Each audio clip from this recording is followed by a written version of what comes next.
Ocho, 5 minutos, aquí estamos con el amigo Abelardo Leyes. ¿Cómo anda esa campaña, Abelardo? Buen día. Buen día a todos. ¿Qué tal, Abelardo? ¿Cómo le va? Nombre de tanguero, Abelardo Leyes, y su orquesta típica. Sí, no, realmente. Está para un personaje de un libro, ¿no? Bueno, Marcelo. Es que es tradición familiar de tener no solo apellido folclórico argentino, sino nombre. Mi hijo se llama Facundo Leyes, así que imagínense. Bueno. Nunca se me hubiese podido ocurrir Chico, con el Jonathan. te iba a decir, claro, Jonathan Bryan caminó para adentro, ¿viste? Las cosas que uno, ¿viste? Claro. Jessica. Yo me siento muy orgulloso de tener un apellido tradicional argentino y un nombre también que gauchesco, te diría. Ajá, sí. Y eso ayuda también para mencionarlo dentro de la política, porque no es lo mismo llamarse, claro, qué sé yo, Alberto Rodríguez, que llamarse Abelardo Leyes, ¿no? Bueno, convengamos que tampoco no es un seudónimo, es mi nombre, figura en el documento. Bueno, ¿cómo anda la campaña? Bien, estamos trabajando arduamente. Justamente le comentaba recién a Leonardo, mi compañero de fórmula que nos acompaña hoy, ayer en el Consejo se aprobó un proyecto de reducción de impuestos, que es algo que venimos llevando adelante hace bastante tiempo, la reducción del TGI.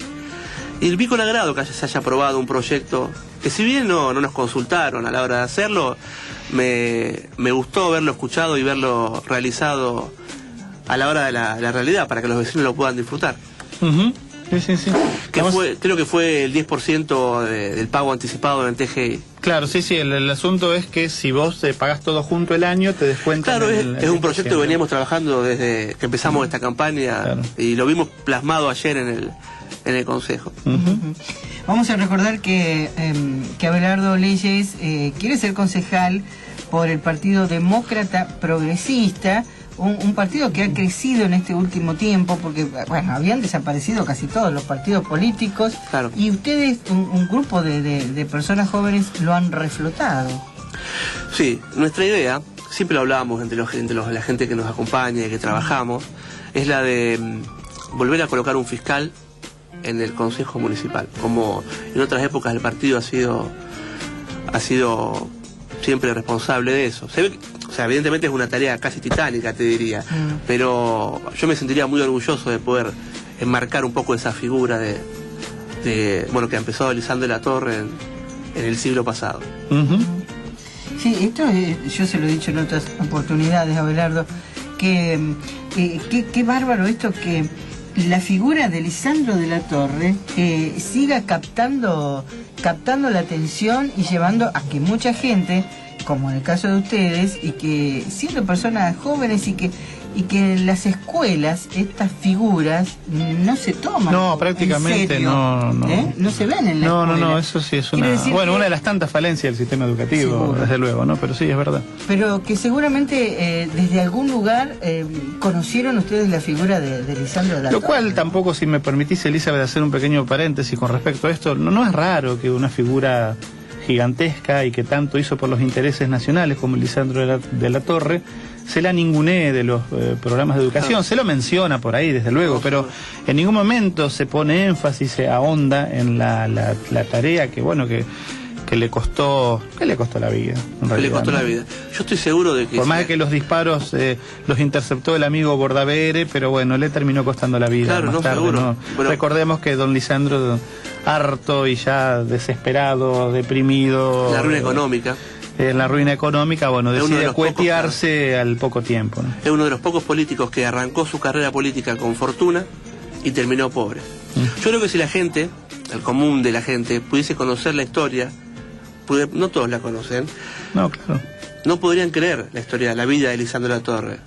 Es prácticamente una historia de Hollywood, cómo se formó desde su juventud, desde haberse recibido de abogado a los 21 años, con una tesis doctoral que hoy por hoy es la Constitución del 21, las autonomías municipales, y luego quitándose la vida con un disparo en el corazón, pobre, quebrado, escribiendo cartas a todos sus deudores, juntando las deudas en sobres para pagarlo, esa misma noche que se iba a quitar la vida, nadie lo podría creer, que justamente hoy que está tan desvirtuada la política y sus representantes, una figura de ese, no hace tanto tiempo, no hace 1000 años que vivió Lisandro de la Torre, casi contemporáneo a nosotros, te podría decir.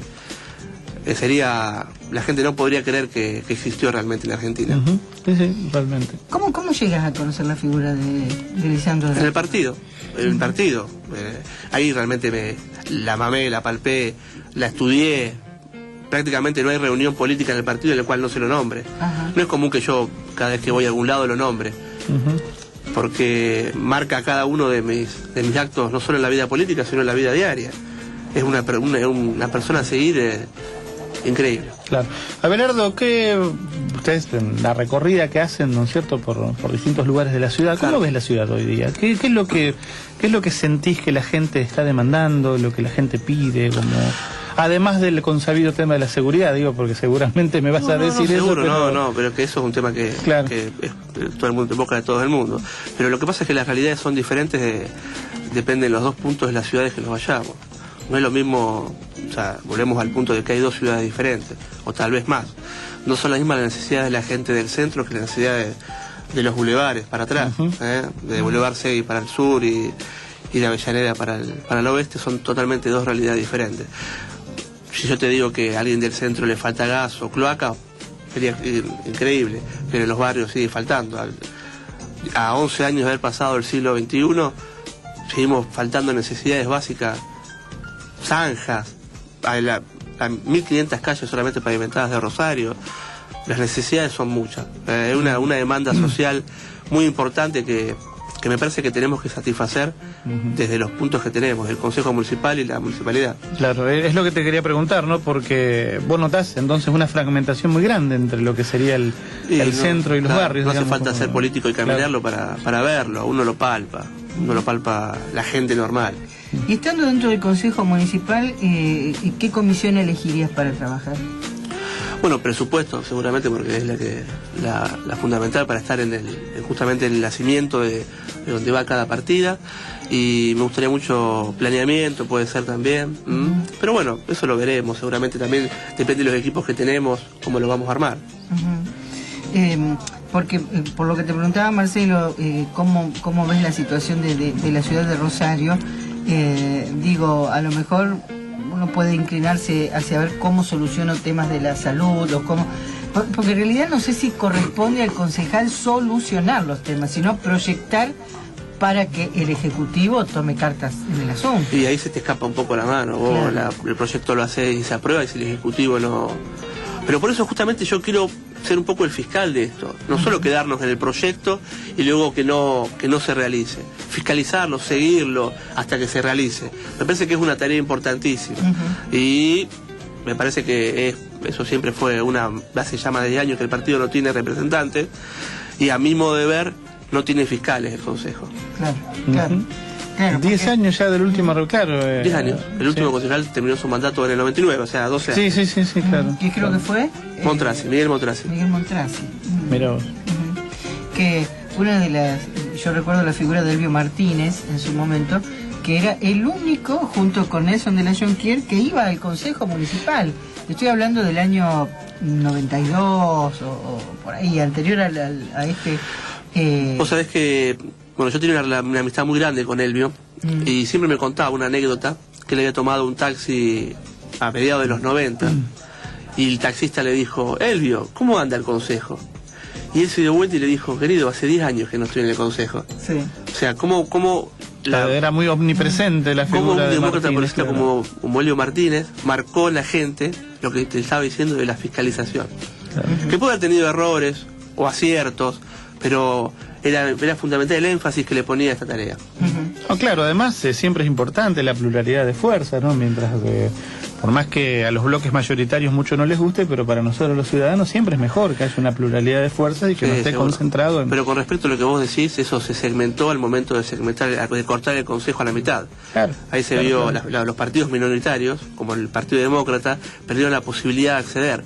Y hoy tenemos prácticamente, bueno, ahora se ha dividido un poco más, pero hace muy poco tiempo teníamos la mitad del Consejo un solo color político. Claro.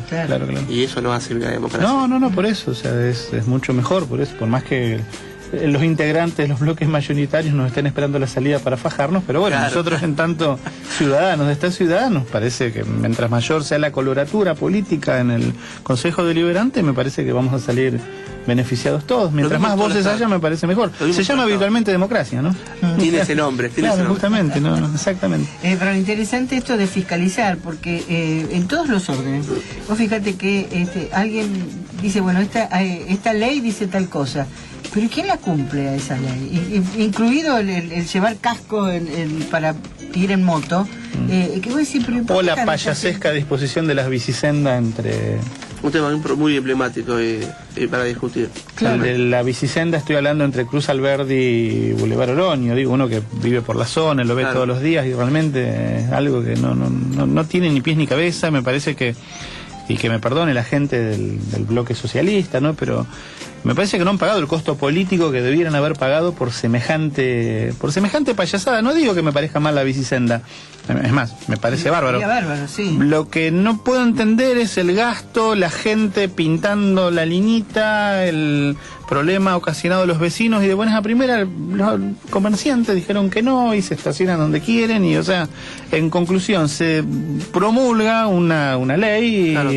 Y no se nadie hace nada porque en realidad no entiendo, no comprendo realmente eso. Esto de fiscalizar, por lo tanto, claro, o sea, ¿cuál es el precedente de esto? Se promulga otra ley que perjudica a un sector minoritario de la ciudad y consulta con la gente del barrio, claro, con el vecino, que realmente es el que va a sufrir las falencias de justamente esta mala ley, o mala ordenanza. Claro. Otro punto que yo por ahí veo que por ahí sea titánico cambiarlo, es las dietas de los concejales. No por el monto, lo que puedan cobrar, sino me parece, en realidad siempre me pareció mal que la fijen ellos mismos. Eso me parece que es un punto que habría que cambiar. Yo no puedo concebir que un concejal o cualquier empleado fije su propia dieta. Me parece que es un punto que tenemos que tratar de atacar de algún modo, porque si no, un día se juntan y se aumentan el sueldo, que ha pasado varias veces. No solamente acá. Ha pasado. Justamente hace unos días estuve en el comité de una localidad cercana, Villa Norgal, visitando a los afiliados, no por un tema de campaña, sino por un tema de estar con los afiliados de la cercanía. Y me comentaban un proyecto que tienen muy interesante, que si ellos acceden al consejo, que es la de fijarlo con respecto a los sueldos de algún trabajador. Por ejemplo, ¿qué quiero decir con esto? Que un concejal gane, por decirte algo, 2 sueldos de docente, ponele. O sea, que esto ¿qué va a significar? De que su sueldo va a aumentar en la medida que aumente los sueldos de los docentes. O el sueldo de un docente más el sueldo de un trabajador de la construcción, o se puede armar de una forma así. Entonces esto haría que a la hora de querer que aumente su sueldo, van a tener que aumentar los sueldos de los trabajadores sí o sí. Y me pareció un tema interesante a discutir y a tirar sobre la mesa política como para debatirlo. Claro. ¿Podríamos fijarlo sobre 2 sueldos de un locutor, por ejemplo? Podría ser. Habría más posibilidades de aumento, ¿no? Sí, vez pasada, con respecto a esto que dice Abelardo, que es muy interesante, con Abelardo Leyes estamos charlando, por si recién te enganchás, candidato a concejal por el centenario casi Partido Demócrata Progresista.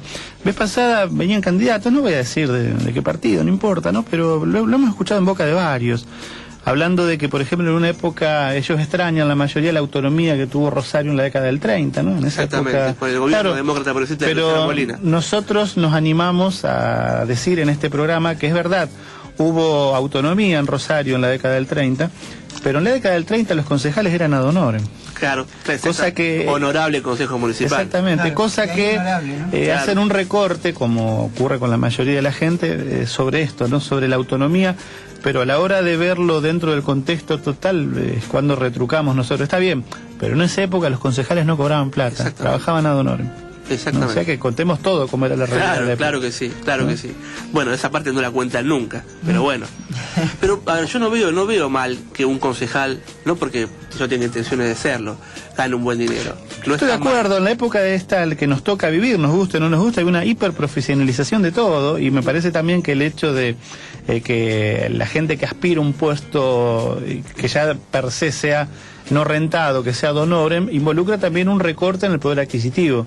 Claro, porque eso tiene que dedicarse a la parte Porque privada. Exactamente. Y los mejores hombres del derecho, de la economía, de la parte privada, se van a dedicar a la parte privada y no al consejo. Entonces no está mal que No, sino directamente pueden ocupar bancas aquellos que tienen una situación económica resuelta.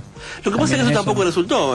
Veamos, por ejemplo, el caso de Macri en Buenos Aires, que pensaban que porque tenía la situación económica resuelta iba a ser un buen gobierno. No, está bien, pero eso fue una intención de voto que se pensó. Yo hablo en la realidad. El tipo que ejerza un cargo, en este caso en el Consejo Deliberante, se va a terminar recortando de esa manera. ¿Quiénes van a acceder? Y la gente puede decir, bueno, yo puedo perder, entre comillas, perder tiempo en la función pública de manera don obrem. ¿Por qué? Porque tengo, como se dice periodísticamente, alguna frase que nunca se dijo, tengo la vaca atada. Claro, y cercenamos la posibilidad de mucha gente que tal vez que por ahí no tiene exactamente. Y que claro, mi idea no es decir, no me parece mal, ni estoy cuestionando lo que ganan los concejales, sino me parece mal la forma en cómo se fijan sus dietas. Es lo que dice Sonia de Centro. Sonia lo dice, perdón Elizabeth, antes de que siga, Sonia lo dice, parada en la cocina con el dedo índice levantado, y mientras lo dice, agita el dedo índice y cuenta lo siguiente. Siempre terminan hablando de los viejos políticos, Evita, Perón, Alem, Irigoyen, Lisandro de la Torre. Los utilizan para tener un discurso lindo. Hablen del presente, dice. Bueno, justamente... Bueno, pero uno se habita el presente siempre apoyado en cosas está del bien pasado lo que dice, también. Porque, yo entiendo lo que ella propone, lo que está diciendo. Suena como demagógico por ahí nombrar a los viejos políticos. Yo pido perdón por ahí si suena eso, pero no puedo evitar demostrar la admiración que siento por la figura de Lisandro de la Torre y cómo me marcó en mi vida. Claro, es que hay que tener memoria y recordar a la gente que hizo cosas en el país, ¿no? Imposible olvidar, y ojalá que vaya quedando de esta parte de la historia, también deje referentes a los cuales volvamos dentro de 50 años, ¿no? Vuelvan, porque no creo que yo esté. Vamos a hacer un paréntesis para charlar con Oscar. ¿Te quedas un ratito, Abelardo? Y charlamos en un segundo, seguimos charlando con vos. Ya son casados. Pues no queremos romper corazones tampoco, hay que dejar la ilusión para bueno, es verdad. Tiene una simpatía muy especial Abelardo, yo creo que es más simpático para la televisión, inclusive porque se le puede ver el rostro. Nosotros decíamos aquí con Marcelo, muy similar a un amigo nuestro, solo que nuestro amigo debe tener el doble de volumen que... Y es operador de radio, estamos hablando del finado Luciano Badino, a quien le mandamos un abrazo que no grande. sea candidato y que la gente no se confunda. No, es candidato a la grande de Musarel, el amigo Badino, no siga nomás, no se haga problema. Bueno, Leonardo, que yo lo veo siempre, es el que menos habla, Leonardo, pero que seguramente debe tener alguna idea de por qué está acompañando esta fórmula. Bueno, que ustedes decían recién treintañero, yo tengo 27 años. Bueno, todavía no llegó. Sí, y comprometido estoy desde los 20, porque milito desde el 2003. Así que ya hace mucho, bastante que estoy militando. Y también ha traído, obviamente, por el imán fue la figura de Lisandro de la Torre. Sí, y en el partido, bueno, como antes estábamos hablando, hemos mirado películas, la película de Muerte en el Senado también es muy impactante. Bueno, talleres de lectura, y a través de todo eso, ¿no? Nos fue impactando la figura de Lisandro de la Torre. Pero seguramente cuando llegás al partido es porque algo estabas viendo a tu alrededor que dijiste, yo quiero estar ahí. Sí, bueno, le quería contar un poquito lo que hago yo, ¿no? Y contestándole un poquito a Elizabeth, que decía, vamos a hablar del presente. Bueno, nosotros tenemos, y 3 chicos de la lista, aparte de mí, estamos muy comprometidos con la realidad y con la seguridad. Yo pertenezco a la comunidad evangélica y hace 3 años que estamos haciendo un trabajo en las comisarías de contención. Vamos a visitar, vamos 2 o 3 veces por semana, 3 o 4 horas a las comisarías y bueno, si bien le llevamos la palabra de Dios, es un trabajo social. Sí. Y bueno, no, eso me llevó también mucho a reflexionar y a ver las carencias que tiene, ¿no?, el área carcelaria, y bueno, siempre apuntando por ese lado, ¿no? Vos sabés que ahora que decís esto, me acuerdo que en la época oscura nuestra, en la época de la dictadura, fueron las iglesias evangélicas quienes contuvieron y tuvieron otra presencia, y estuvieron del lado de los que estaban desprotegidos, ¿no? Sobre todo en las villas miserias, que no había comida, no había forma de que el tipo que vivía en una villa pudiera llegarse a comer o a vestirse, y las iglesias evangélicas cumplieron una gran función social en aquel momento. Bueno, de hecho, mira, nosotros vamos a la comisaría y el encargado del área carcelaria, que es un pastor de la iglesia, se llama Osvaldo Nuso, tiene una empresa metalúrgica y cuando salen los chicos ya tienen trabajo. Ajá. Así que nos estamos ocupando hasta de cosas que no nos corresponden. Pero que bueno, que el Estado provincial tampoco, ¿no? Y lo digo con mucho criterio, no se está ocupando.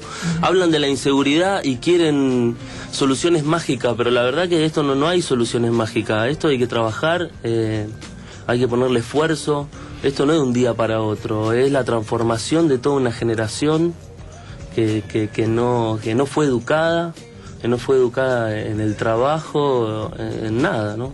Muy abandonada. Bueno, nosotros tomamos esa responsabilidad, nos pusimos a gente al hombro y estamos sacando adelante muchos chicos. Bueno, si eso no es trabajar por la seguridad. Sí. Leonardo, ¿y cómo lo implementarías si llegan al Consejo? Bueno, yo pienso que para la inseguridad lo mejor que hay es el trabajo. Entonces, ¿no? Hacer hincapié en eso, en crear fuentes de trabajo y ocuparse de crear fuentes de trabajo con inversión, porque todo acá se hace con inversión. Si no se tiene inversión en este sentido, en el Ministerio Carcelario, no se va a llegar a ningún lado. Vos si querés hacer una ruta, querés que no haya más accidentes, ¿cómo se hace? Invirtiendo en la autopista, y bueno, en este sentido no se está invirtiendo, entonces que no esperen los mismos resultados o resultados distintos cuando se está haciendo lo mismo. Esto sería un poco generar conciencia en los empresarios, ¿no? Sí. Porque no hay manera si no tendríamos todos empleados públicos, sino que el trabajo de ustedes sería generar conciencia para crear fuentes de trabajo. Sí. Sí, eso es uno de los temas. Tenemos muchos proyectos y por ahí son muy grandes que encarados hacia los que menos tienen, digamos. Claro. O hay otras cosas que incluyen a otros grupos sociales. No, encarado siempre en ese sentido. Por lo menos yo me estoy focalizado en ese claro. tema y pensando qué es lo que podemos hacer, pero no, hay muchas cosas que hacer. Hay muchas cosas que hacer. Bueno, la municipalidad tiene hace mucho tiempo un programa de reducción de impuestos a aquellos que tomen personas discapacitadas. Sí. Nosotros pensamos entablarlo un poco de esa forma, porque es muy complicado que el empresario tome conciencia y tome por todos los prejuicios que sabemos que hay a la hora de un exconvicto, una persona que salió de la cárcel, sin importar lo que haya hecho, estuvo por error, o sea, lo que haya hecho. Entonces me parece que a la hora de tomar conciencia sería importante que tengan algún tipo de beneficio esos empresarios para poder tomarlo. Y como decía Leonardo, una persona que trabaja no tiene necesidad de elegir, pero si el Estado, tanto provincial, municipal o incluso nacional, no le brinda esa posibilidad de trabajar, van a tener que elegir. Cuando vamos a la lista, y Leonardo nos contó su proyecto y conocíamos desde mucho tiempo su trabajo social que viene encarando, nos pareció increíble.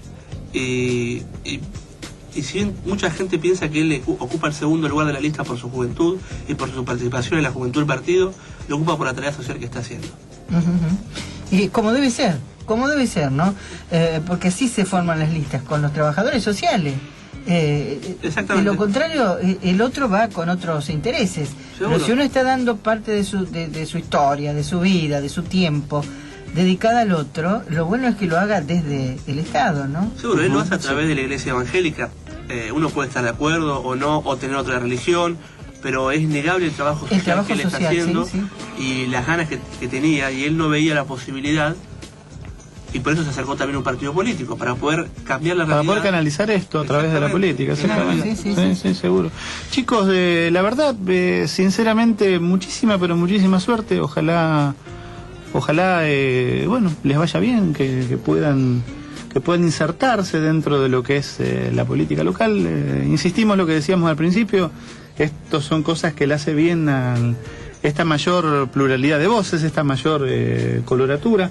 Antes de despedirlos a los muchachos, estamos hablando de Abelardo Leyes, de Leonardo Quevedo, primero y segundos en la lista para concejales por la Democracia Progresista. Un llamado de Carlos del Centro. Dice, no sé cuáles son los proyectos para las bicisendas, pero que hay que hacer algo es seguro. La cantidad de accidentes que sufren los ciclistas y motociclistas son un montón. Sí, claro, seguramente. Bueno, de eso y de otros proyectos, imagino que también, llegado el caso, se ocuparán. Lástima que se acaba el programa, porque si no tenemos para hablar largo y tendido de ese tema.